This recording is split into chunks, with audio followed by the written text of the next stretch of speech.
Vamos lá, vou começar mostrando diretamente no meu livro, tá? Para que vocês possam fazer a correção, né? A questão de número 1 da página de número 69, o enunciado se apresentava dessa forma.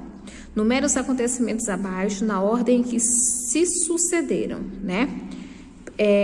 A primeira frase estava assim: o período em que Dom Pedro permaneceu no poder ficou conhecido como primeiro reinado, no caso no ano de 1822 a 1831. A segunda frase está: com a independência em 1822, o Brasil tornou-se uma monarquia. Terceira frase: o primeiro reinado foi um período bastante conturbado, marcado pela insatisfação popular com o autoritarismo do imperador. Quarta frase: em 1823 foi convocada uma assembleia para elaborar a primeira Constituição do Brasil. E a quinta frase está assim: Dom Pedro foi aclamado imperador do Brasil e recebeu o título de Dom Pedro I, né? Então, essas frases deveriam ser o quê? Numeradas de forma, de acordo com a ordem dos acontecimentos. Então, de acordo com a ordem dos acontecimentos, primeiro teve o processo de independência, né, no ano de 1822, né, e o Brasil tornou-se uma monarquia. Na sequência, com a proclamação da independência do Brasil, Dom Pedro se tornou imperador, né. Logo, ele permaneceu no governo, né, do ano de 1822 até o ano de 1831. Durante seu governo, no caso, no ano de 1823, ele elaborou a primeira Constituição do Brasil, né? E, por último, a gente tem como característica, né, que a gente pode citar que esse governo dele foi um período marcado por várias insatisfações por parte da população, né? E principalmente por ele ser um imperador que era muito autoritário, né? Então, não tinha participação popular no seu governo, né? Então, isso gerou essa insatisfação. Então, vocês devem ter colocado como enumeração, né? Como sequência 3, 1, 5, 4 e 2, né? Na questão de número 2, né? Já tá assim. Vocês devem estar visualizando já o gabarito, a sugestão de resposta para vocês, mas vou comentar, né? De qual forma a Constituição de 1824 excluía grande parte da população do direito de votar? Lembra que a Constituição não tinha participação muito do povo, né? Quem tinha a maior parte das decisões somente eram as pessoas que faziam parte da elite, né? Então, a gente pode dizer que nessa Constituição só podia votar homens livres que tivessem uma renda mínima estipulada, né? Então, eram pessoas que tinham poder aquisitivo. Assim, ficava excluído boa parte da população. Vamos lá voltar lá no texto de vocês, no livro, né? Falando como que era, quem era excluído, né? O que a gente pode perceber aqui, ó? Que nas eleições só podiam votar homens livres e com renda determinada, excluindo o voto das mulheres, né? Do voto às mulheres, homens livres e pobres e os escravos. Então, se era mulher, não votava. Se era homem livre e pobre, não votava. Se era escravo, também não podia votar. Só votava quem tivesse uma renda mínima. Então, quer dizer o que é isso? Que vários setores da população estavam excluídos, né? Porque a parcela de pessoas que tinham uma renda mínima era menor, não é? Era uma parte menor da população. Então, grande parte da população não participava da escolha, né? Da escolha de votar, no direito de votar, de escolher o seu governante, né? Então, a sugestão de resposta ficou: a Constituição de 1824 determinou que só poderiam votar homens livres com uma renda mínima estipulada. Assim, ficaram excluídos vários setores da população, ok? Vamos lá, numere conforme a legenda. Lembra que que eu expliquei para vocês que nós temos dois tipos de Constituição. A Constituição que é ortogada e a Constituição que é promulgada, né? Vamos diferenciar uma da outra?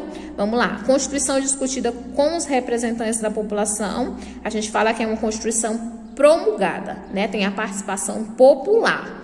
Já a Constituição que é imposta, tá? A população por uma só pessoa, a gente fala que é uma Constituição ortogada.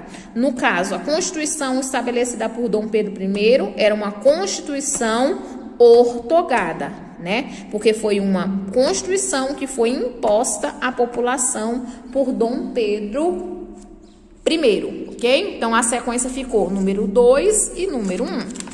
Vamos prosseguir? Vamos agora lá para a página de número 70, a questão de número 4. Na questão de número 4 tá assim, ó. Pinte no mapa, os estados que representam as províncias que desejam a independência do Nordeste, né? Depois, escreva o nome de cada uma. Lá no mapa, ó, vou mostrar bem aqui de pertinho para que vocês possam marcar, tá? Ó, então, você tá vendo, ó, 1, 2, 3, 4 e 5, né? Essas províncias eram as províncias de quê? Pernambuco, Paraíba, Rio Grande do Norte, Ceará e Piauí. Então, essas foram as 5 províncias, 1, 2, 3, 4, 5 províncias que desejavam a independência do Nordeste. Então, vou mostrar aqui de novo para que vocês marquem, ó. Então, já vão marcando aí, fazendo a correção no livrinho de vocês, né? Então, recapitulando: Pernambuco, Paraíba, Rio Grande do Norte, Ceará e Piauí. Então, esse ficou o gabarito da questão de número 4. Vamos prosseguir? Agora, nós vamos para a questão de número 5, tá? A questão de número 5 tá assim, ó. Encontre no diagrama algumas palavras relacionadas à Confederação do Equador e complete as frases. Vamos lá? Nós temos, ó, letra A. A Confederação do Equador foi uma revolta que teve início, aonde que foi, gente? Em Pernambuco, né? E se espalhou por várias províncias do Nordeste. O movimento recebeu esse nome porque algumas províncias ficavam próximas à linha do Equador. Letra C. O autoritarismo do imperador trouxe grande insatisfação à população. Frei Caneca, principal líder do movimento, foi fuzilado pelas forças de repressão do imperador. Então, vamos ver lá, ó. Nós usamos, ó, Pernambuco, população, Nordeste, Equador, imperador e Frei Caneca, né? Então, vamos recapitular como é que ficou o gabarito. Na letra A, Pernambuco e Nordeste. Na letra B, Equador. Na letra C, imperador e população. Na letra D, Frei Caneca, né? Lembrando que esse movimento, ele foi uma revolta gerada principalmente pela insatisfação da população, né, em relação ao autoritarismo de Dom Pedro I, né, e eles desejavam o fim da escravidão, desejavam que as províncias tivessem mais liberdade nas decisões, né, queria a independência por parte do domínio do imperador e de Portugal, né. Então, essa foi a resposta, né, que vocês colocaram na questão de número 5 da página 70. Então, vamos concluir agora na página de número 71, né? A questão de número 6. Vamos comentar a questão de número 6? Deixa eu te aproximar aqui para que vocês visualizem de uma melhor forma. Que motivos levaram o imperador Dom Pedro I a abdicar o trono do Brasil, né? Lembra que Dom Pedro ele abdicou o trono, né? A favor do seu filho. Principalmente por alguns fatores, né? Lembra que ele sofreu grande oposição ao seu governo, né?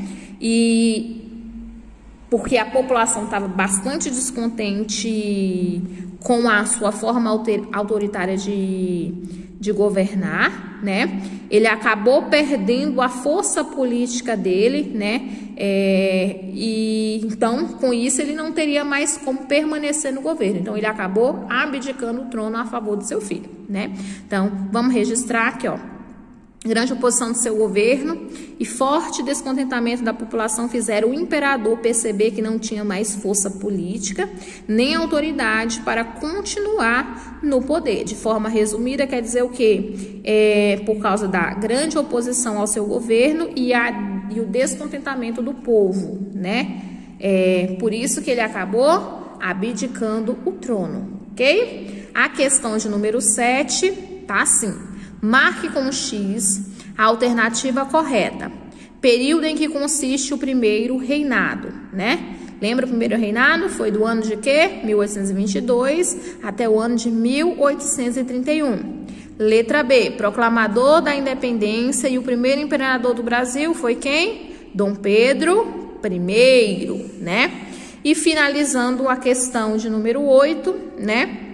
Finalizando essas atividades relacionadas ao primeiro reinado, por que a independência não conseguiu separar totalmente o Brasil de Portugal, né? Vamos lá? Mesmo independente, o Brasil, ele não era totalmente separado de Portugal. Vamos lá, ó. Tinha algumas províncias que eram a favor ainda do domínio português, né? Elas eram contra a independência, né? Queriam que o Brasil ainda tivesse na condição de colônia, né? Então, por isso que o Brasil ainda não estava totalmente separado de Portugal, né? Então, ó, porque algumas províncias cujos governamentais, né, cujos governadores compostas predominavam por portugueses, né? Eram na sua maioria portugueses, então eles acabavam não aceitando o imperador, ainda continuavam subordinados às vontades, às decisões, né? Eram a favor ainda das decisões de Portugal, ok? Então nós terminamos a correção das atividades, né? Espero que vocês façam as correções, né, propostas, voltem no vídeo se for necessário. E um beijo, meus amores. Até a próxima aula.